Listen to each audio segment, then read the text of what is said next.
IndiGo ವಿಮಾನಗಳ ಹಾರಾಟದಲ್ಲಿ ಭಾರಿ ವ್ಯತ್ಯಯ ಆಗಿರುವಂತಹ ಹಿನ್ನೆಲೆಯಲ್ಲಿ ಕೇಂದ್ರ ಸರ್ಕಾರ ಒಂದು ಮಹತ್ವದ ಹೆಜ್ಜೆಯನ್ನ ಇಡ್ತಾ ಇದೆ.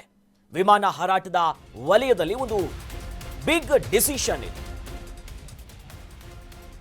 ಇಂಡಿಗೋ ಹಾರಾಟದಲ್ಲಿ ಭಾರಿ ವ್ಯತ್ಯಯ ಆಗಿತ್ತಲ್ಲ, ಇದರ ಹಿನ್ನೆಲೆಯಲ್ಲಿ ಇಂಡಿಗೋ ಸಮಸ್ಯೆಯಿಂದ ಪ್ರಯಾಣಿಕರು ಪಾಪ ಪರದಾಡಿದ್ರು.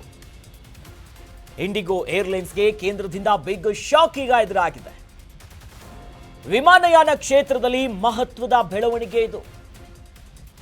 ಹೊಸ 3 ಏರ್ಲೈನ್ಸ್ಗೆ ಕೇಂದ್ರ ಸರ್ಕಾರ ಅನುಮತಿಯನ್ನ ಕೊಟ್ಟಿದೆ. ಇಂಡಿಗೋ ಮೇಲಿನ ಅವಲಂಬನೆಯನ್ನ ಕಡಿಮೆ ಮಾಡೋದಕ್ಕೆ ಈ ಕ್ರಮಕ್ಕೆ ಮುಂದಾಗ್ತಿದ್ದಾರೆ. ಇತ್ತೀಚೆಗಷ್ಟೇ ಗಮನಿಸಿದ್ವಿ, ದೇಶದೆಲ್ಲೆಡೆ ಇಂಡಿಗೋ ಏರ್ಲೈನ್ಸ್ ಸಡನ್ ಆಗಿ ಕ್ಯಾನ್ಸಲ್ ಆಯಿತು. ಸರಿಯಾದಂಥ ಕಾರಣಗಳಿರಲಿಲ್ಲ, ಸಿಬ್ಬಂದಿಗಳ ಕೊರತೆ ಕಾಡ್ತಿತ್ತು, ಪೈಲಟ್ಗಳು ಸಿಗ್ತಾ ಇರಲಿಲ್ಲ. ಹೊಸದಾಗಿ ತಂದಿರುವಂಥ ನಿಯಮಾವಳಿಗಳು ಏನೇನಿತ್ತು, ಫ್ಲೈಯಿಂಗ್ ಹವರ್ಸ್ಗೆ ಸಂಬಂಧಪಟ್ಟಂತೆ ಆಕ್ರೋಶಗಳು ಹೆಚ್ಚಾಯಿತು, ಕೆಲಸಕ್ಕೆ ಬರ್ತಾ ಇರಲಿಲ್ಲ. ಈ ನಿಟ್ಟಿನಲ್ಲಿ ಬೆಂಗಳೂರು ಸೇರಿದಂತೆ ದೇಶದ ಪ್ರಮುಖ ಏರ್ಪೋರ್ಟ್ಗಳಲ್ಲಿ ವಿಮಾನಗಳು ಕ್ಯಾನ್ಸಲ್ ಆಯಿತು.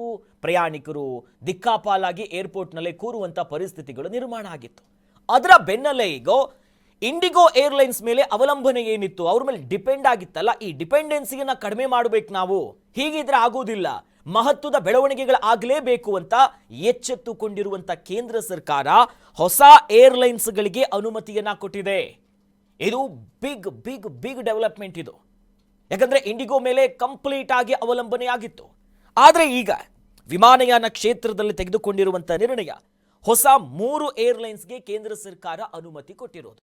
ಏರ್ಲೈನ್ಸ್ಗಳಿಗೆಲ್ಲ ಅನುಮತಿ ಕೊಡೋದು ಅಷ್ಟೇ ಈಸಿ ಅಲ್ಲ. ಒಂದು ಗಾಡಿಗೆ ಲೈಸೆನ್ಸ್ ಸಿಗೋದೇ ಬಹಳ ಕಷ್ಟದ ಪ್ರೊಸೀಜರ್ಸ್ಗಳು.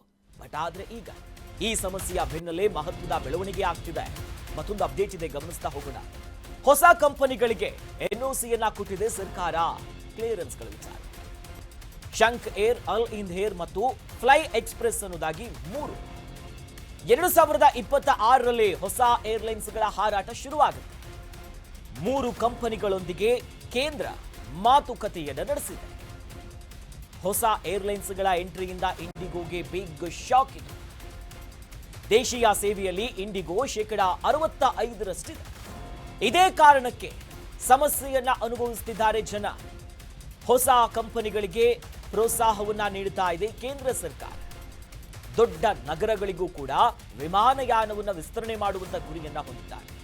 ಹೀಗಾಗಿ 3 ಹೊಸ ಕಂಪನಿಗಳಿಗೆ ಕೇಂದ್ರದಿಂದ ಎನ್ಒಸಿ ಸಿಕ್ಕಿದೆ.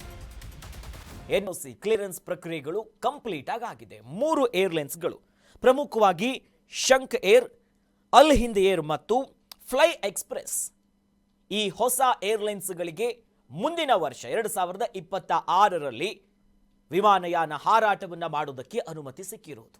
ಇದು ಸದ್ಯದ ಮಟ್ಟಿಗೆ ಇಂಡಿಗೋಗೆ ಒಂದು ದೊಡ್ಡ ಮಟ್ಟದ ಶಾಕ್. ಯಾಕಂದ್ರೆ ನಾವು ಅಂಕಿಅಂಶಗಳನ್ನ ಗಮನಿಸಿದಂಥ ಸಂದರ್ಭದಲ್ಲಿ 65% ಪಾಲನ್ನ ಹೊಂದಿದ್ರು.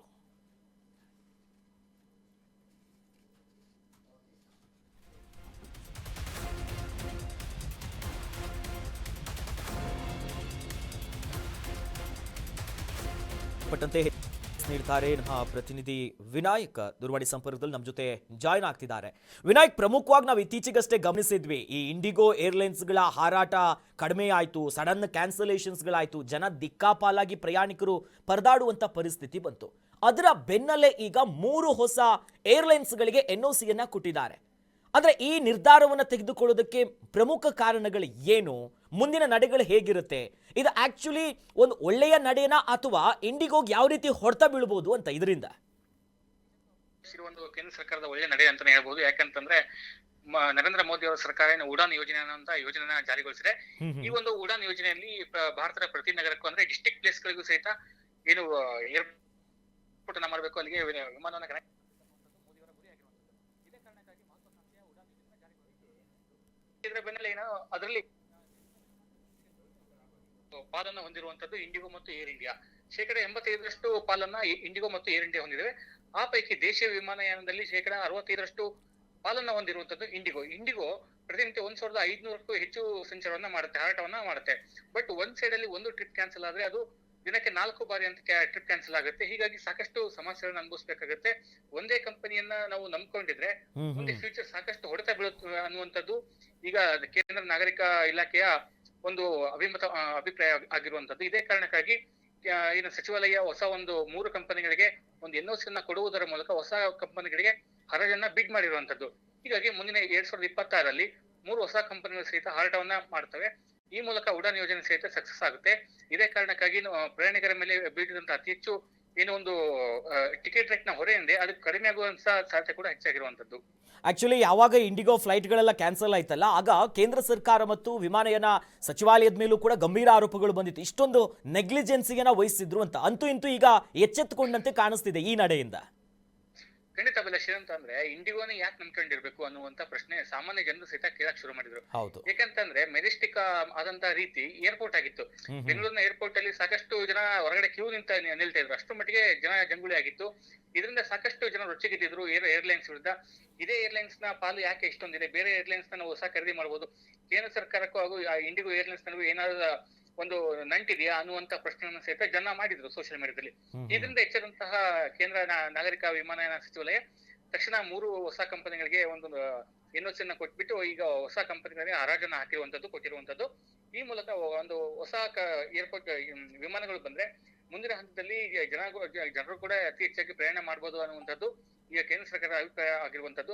ಅಲ್ಲದೆ ಇನ್ನು ಫ್ಯೂಚರ್ ಅಲ್ಲಿ ಜನ ಬಸ್ಗಳನ್ನ ಕಮ್ಮಿ ಮಾಡ್ಬಿಟ್ಟು ಇನ್ನು ವಿಮಾನದಲ್ಲಿ ಅತಿ ಹೆಚ್ಚಾಗಿ ಸಂಚಾರ ಮಾಡುವಂತ ದಿನಗಳು ಇರುವಂತದ್ದು. ಹಾಗಾಗಿ ವಿಮಾನಯಾನ ಕ್ಷೇತ್ರವನ್ನ ಬಲಿಷ್ಠಗೊಳಿಸುವಂತಹದ್ದು ಕೇಂದ್ರ ಸರ್ಕಾರದ ಯೋಜನೆ ಆಗಿರುವಂತದ್ದು. ಇದೇ ಕಾರಣಕ್ಕಾಗಿ ಕೇವಲ 3 ಅಷ್ಟೇ ಅಲ್ಲ, ಇನ್ನಷ್ಟು ಕಂಪನಿಗಳಿಗೂ ಎನ್ಒಸಿ ಕೊಡುವಂತ ಯೋಜನೆಯನ್ನ ಸಚಿವರು ಮಾಡಿರುವಂತದ್ದು. ಎಸ್, ಥ್ಯಾಂಕ್ ಯು ವಿನಾಯಕ್ ತಮ್ಮೆಲ್ಲ ಮಾಹಿತಿಗೆ.